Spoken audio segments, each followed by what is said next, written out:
I'm so happy to be here. My name is Ella Underberg, and I am from Springville, New York, which is kind of right south of Buffalo. So all those winter storms, that's where I'm from.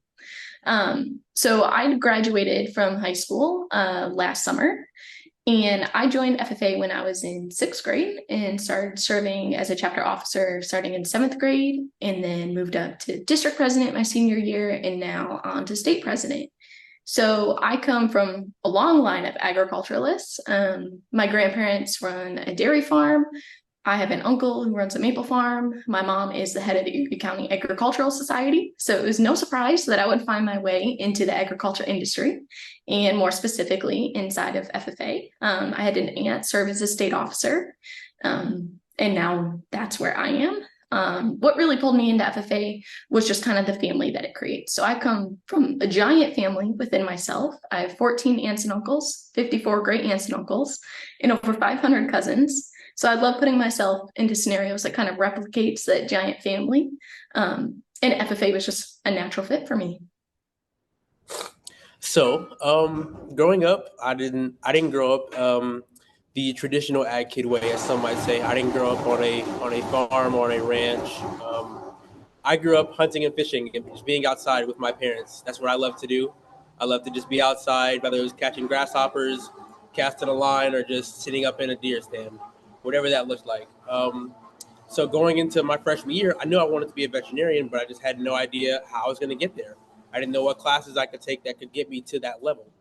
And I was making my schedule, and I saw ag principles, and they had animals in the description, and I signed up, and I was like, okay, here we go. And the first day of class, they talked about churning butter, and I remember being there like, what am I doing in this classroom right now? It was absolute. I was like, okay, well, this is definitely not what I signed up for. But through it all, I decided to stay involved. I immediately ended up falling in love with the program and falling in love with everything that FFA had to offer. I got the opportunity to go to Green Hand Camp, meet my chapter officers, go to National Convention. And it was actually at National Convention where like it truly dawned on me that like there's so much this organization can offer me. Seeing that sea of blue corduroy when you're in that tunnel heading into Lucas Oil is like none other. I fell in love with it, and through that, I decided that I wanted to be a leader within this organization because they had already given me so much in the short time that I had been involved. So I became a chapter officer my sophomore year. I continued to be a strong leader. I began to pull kids from not only my high school, but the other two high schools that make up my chapter, which is Wichita Falls. And we continue to do great things and go and meet incredible people, and most importantly, make long-lasting connections within our home community. And I wanted to continue to build on that leadership, so I wanted to be a district officer. Was a district officer during my junior year, and continue to build up that leadership standpoint through my senior year, turning as an area officer. And for a while, during my area officer year, I was kind of on the fence of, do I really want to continue pouring into the organization after high school? I already had my things all lined up to go to college. I was like, yeah, it's time for me to go to school. It's time for me to go chase this vet dream I have. But through talking to my advisors and other students, I was blessed to be able to say that I had people who truly saw the impact that I wasn't seeing in myself. And they said, you have a way of connecting with people that we have quite literally never seen. And it was in that moment that I decided that if these people are willing to say these things about me, number one, it means that I must be doing something right. And I decided at that point in time that I was going to give everything that I had to giving back to an organization that's done so much. So I dedicated so much time to, learning and understanding what all Texas FFA has to offer and what all I can do to give back to this organization. And it was through that I was blessed enough to become a state officer to represent. So first thing is usually when a lot of people hear New York, the first thing they think about is New York City. Well, for me, that's not the case. I grew up on the opposite end of the state, and actually my first time ever even going to New York City was 4 weeks ago on our state officer tour. But our largest chapter is actually in New York City. So they have nearly 600 members and right in the middle of the Queens. So they have our largest program, which is the John Bowne High School. And they focus really hard on their agri-science projects and their ag issues projects and their leadership development events. But another thing is that New York FFA actually has their own summer camp. So we have our own summer camp in the middle of the Adirondacks. It is 1,200 acres and it's called Camp Oswegatchie. So it is owned by New York FFA. And over the summer, we have 6 weeks of summer camp with around 180 kids. And then throughout the year, we use it as a recreational camp and just kind of like a camp facility. We're actually one of a few fully affiliated states. So at full affiliation, we have around 12,000 members. Wow. 3 things about Texas FFA that people may not know. The number one thing is, if you've never had the opportunity to go to a Texas FFA convention, our conventions are like no other. Our pre-session hype, our getting to name off area by area and see how many people represent our state as a whole. And just being in there when the lights go down and the big lights are on and it's time for us to take the stage, it is truly an environment like no other. One day it might be 12,000 people in that room. The next day it might be 16,000. But best believe there are over 100,000 people tuning in statewide to watch our conventions. They are truly like none other. Number 2, the thing that I've always found really fascinating is that we are a state association that allows boots to be worn as part of our official dress. Honestly, it's one of the coolest things ever. And as soon as I saw that, I thought, what if I decided to wear boots? So fun fact, Mr. Alejandro, my first pair of official OD shoes were a pair of Justin Ropers and were a black pair of boots. So those were my first ever pair of OD shoes. And then the third thing is that during the 1917-1918 school year, there were 32 schools that were approved to teach vocational ag education under the federal Smith-Hughes bill.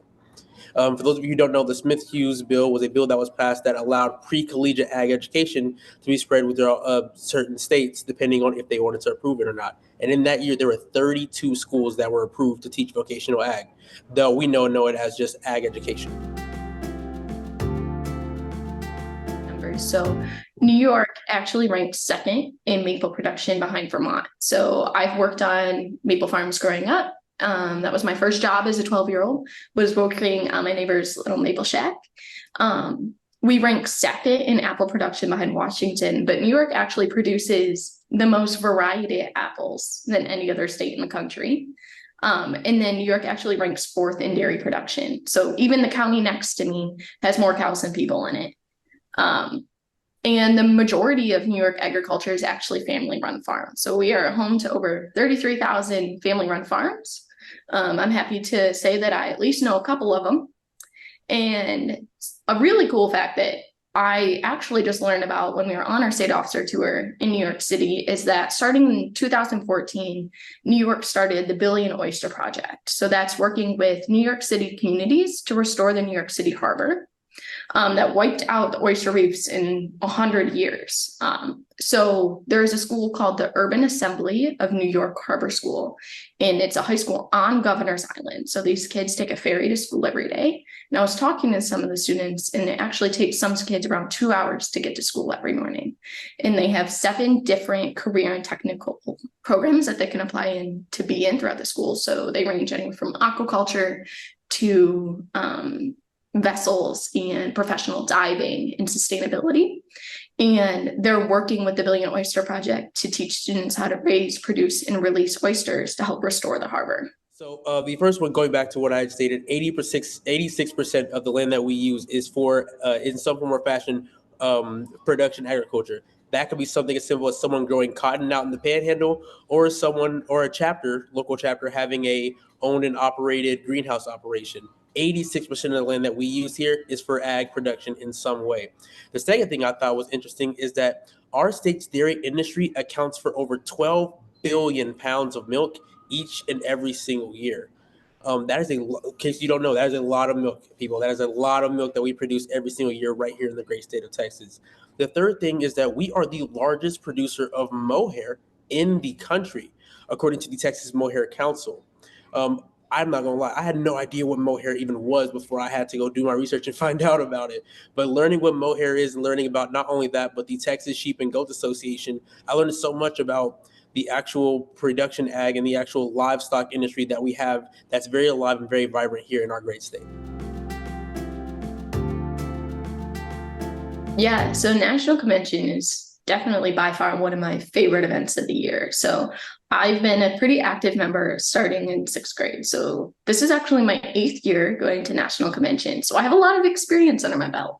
But this year gets to be a little bit of a different experience for me because I'm attending as a state officer. So the state officers have a summit back in July where we get to meet the rest of the state officers from across the country. So I'm really looking forward to seeing some of the friends I meet there again and kind of reconnecting with them and learning a little bit more about their states. But I'm also really excited to see how New York can do in our competitions and see our New York members kind of shine in their element. So I'm really excited for that. The thing I'm looking forward to most about our national convention is not only the great committee work that we get to do as state officers and state delegates for our home states, but just getting to meet and understand how other states do things.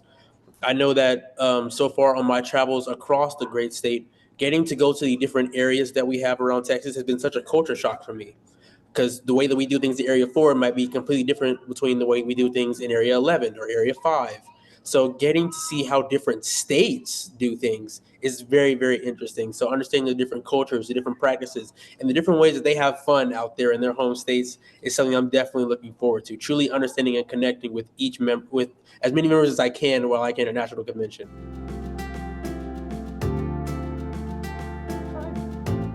I'm going to steal a quote from Nike here. Just do it. For me, as a sixth grade little girl, my mom was like, I remember coming home one day, and I've always been a pretty outgoing kid. And I was like, Mom, my advisor was telling me about this one speaking contest. It's called Extemp something. And she's like, it's called Extemporaneous, Ella, and just do it. And that ended up becoming one of my favorite contests. So if you just take the leap and just do it, try the new contests, meet the new people, attend those conferences, do that community fundraiser, you'll never regret taking the chance to try something new or taking the chance to meet a new person. You'll either love it or you'll learn something. You'll never hate it. Chance to talk to someone, I always tell them that I am living proof that you do not have to be you do not have to be from agriculture to be for agriculture.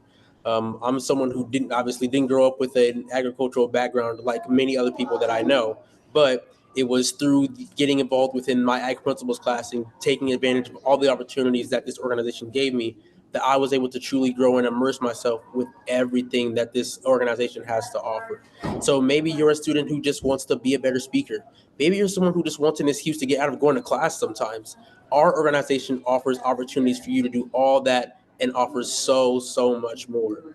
We have plenty of scholarship opportunities, internships, things that you can get involved in to prepare you for that next step. We're always thinking about how can we prepare our students to be the leaders of tomorrow.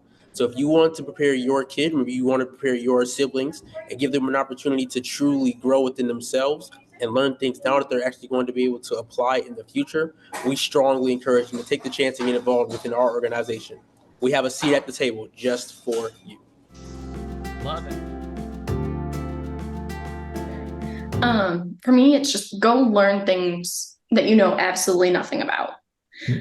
There's workshops offered almost every day, almost all day long during the days of convention that are super fun and engaging. Each year I'd make it a goal to try to attend at least 2 of the workshops. So even that means I take a little bit of time away from shopping to do some learning. You'll never regret it. So in those workshops, you'll be able to meet kids from other states. You might even run into members from your own state in those workshops. And they're all things that you can immediate apply into your own state or your own chapter. And go sit in on the finals rounds of events. Last year, I really enjoyed being able to watch the extemporaneous finals rounds. But you get to bear witness to just like the pure talent and the pure knowledge that comes when those members are standing on stage. If you want to get the most out of visiting National Convention, go to the expo hall.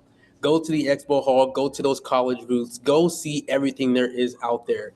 You have to be a sponge at National Convention if you truly want to get the most out of it.